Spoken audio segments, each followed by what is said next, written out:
Hey, what's going on, guys? Welcome back to the channel. So we got some interesting news today.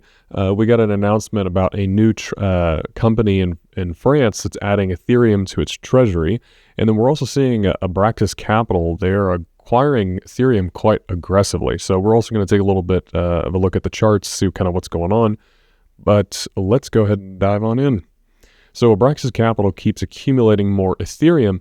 So this started about, I believe it was last week whenever we started seeing the price run up, but it came out that they've acquired 655 million worth of Ethereum very, very quickly.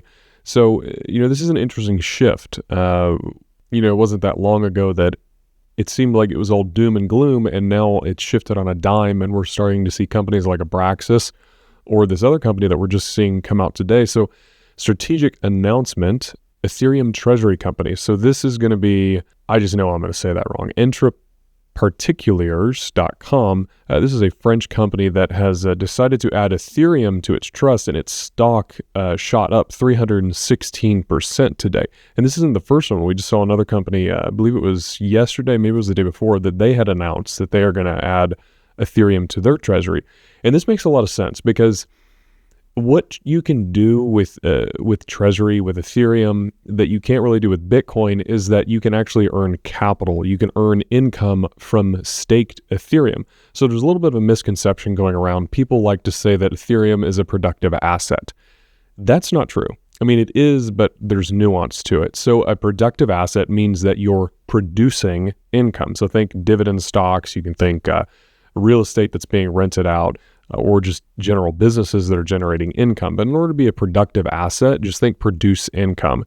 So if you buy Ethereum right now, it's not producing any income. The burn doesn't count as income generation. All the burn does, if you're unaware, basically whenever a transaction's done, I believe it's 80% of the base fee ends up getting burned from the network. The destruction of a digital commodity does not count as income generation. It's actually the exact opposite. It increases the scarcity, making store value type properties, monetary premium properties stronger over time, but it doesn't generate any new value for the actual network. So basically what I'm trying to say is that treasury companies can stake their ETH in validator nodes, generate 3% return, making the staked ETH a productive asset because it's performing a service to the Ethereum network and therefore earning an income. So it's very appealing for a lot of treasuries, and more companies are going to start to realize this, that they're able to earn a 3% yield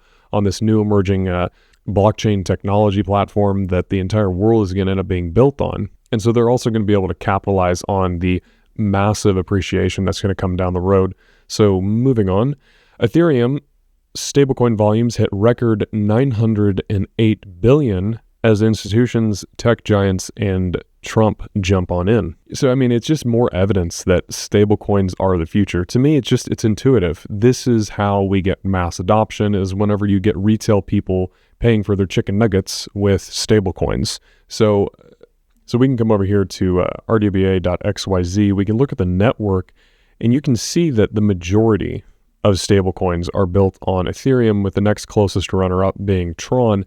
And I think that the majority of the stablecoins will be built on Ethereum going forward, because if you think about it, these companies that are going to build, like, for example, Facebook or Meta, as they're now called, Microsoft, and etc., what's going to end up happening is you need an ecosystem for those stablecoins to be used in, and Ethereum is the premier place to build DeFi protocols and smart contract-based applications of all kinds. So what that's going to do is that's going to attract a lot of people to build stablecoins in Ethereum and not something like Tron. For example, if you can come down here, and I'm talking about like the average retail person, not so much traders, but we can come down here, we can look at Tron, and I mean, they're basically just a stablecoin chain. So whereas if we go back and we take a look at what Ethereum is, it's it goes without saying that Ethereum is a very diverse ecosystem. You have tokenized treasury stocks, you have a huge amount of DeFi applications and everything. So you have a really well-diversified network here where that's just going to attract massive stablecoin adoption. So moving on, so Cointelegraph Latest, Federal Reserve Bank of New York and Bank of International Settlements are testing smart contracts to explore tokenized monetary policy. So this is really interesting. Again, we're just seeing these articles. I'm honestly surprised how, I guess I'm not surprised because I saw this coming with the pro-crypto adoption with President Trump in office, but it's really surreal to see how many articles, how many companies, how many, just everything across the board is coming out saying, hey guys, yeah, we're building on blockchain. We're experimenting with smart contracts. And every time I hear this, I hear Ethereum, just because, again, Ethereum is massive. And the way that network effects work is that that's just going to continue growing and getting bigger. And, if somebody doesn't build on the Ethereum blockchain to begin with, what's going to end up happening is they're going to just move on over to Ethereum because they want access to the liquidity, they want access to the security, the settlement, the entire diverse ecosystem, because it's more profitable. It's more profitable for you to be in a massive ecosystem with a lot of network connections than to be on this really small niche chain that does very little. So it ultimately comes down to profit. Which chain is going to make these companies more profitable? And that is going to be Ethereum. That's the network, the platform network effects that I talk about. So Watcher Group reports just in $5 trillion asset manager Fidelity says Bitcoin may see another all-time high before the end of this cycle. So we come over here, we take a look at the Bitcoin chart. And again, it's just in this long-term trend channel that I'm seeing here. And we're in this lower parallel, just like we were back in the 2016, 2017 bull run. So, again, this is looking much more similar to the 2016, 2017 run than it is to the 2020, 21 Bitcoin bull run. As you can see, we're just grinding higher here. And if we zoom in, so we can take a look here, end of the year, let's call it, put it there on Christmas.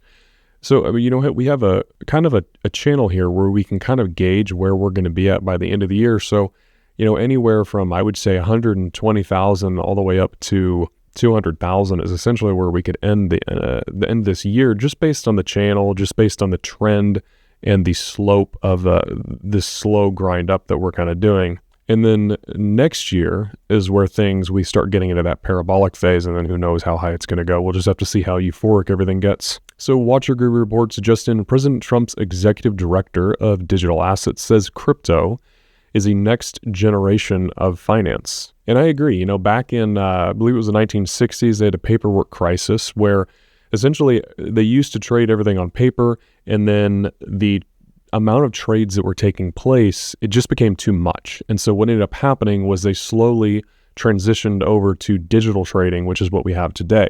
And all the physical stock certificates, instead of being settled or in individuals' hands, they were all consolidated into what's called the DTCC, the Depository Trust Clearing Corporation. And so all they do is they just transfer digital ownership. So, the next evolution of that is asset tokenization. So, history doesn't repeat itself exactly, but it often does rhyme. And so what we're seeing here is just the next natural upgrade, the next best thing within asset ownership, security, and settlement. So, this is, to me, is inevitable. This is happening. This isn't some ridiculous fantasy. This is the next evolution of technology. Technology gets better and it improves over time. So to me, that's the bet we're making here. Is our financial system going to finally upgrade and become global and decentralized? All right, so now we can take a look at Ethereum, see what it's kind of doing here. So, it is amazing how well it is tracking this bar pattern here. It came right up to where I was expecting, where we kind of see this consolidation here on the chart. And I expect that we're going to do this for some time, maybe 2, 3, 4 weeks before we start moving higher. Not to say that we can't go higher from here, but we're in an area of congestion, meaning that people like the price being here. So I expect that we will consolidate.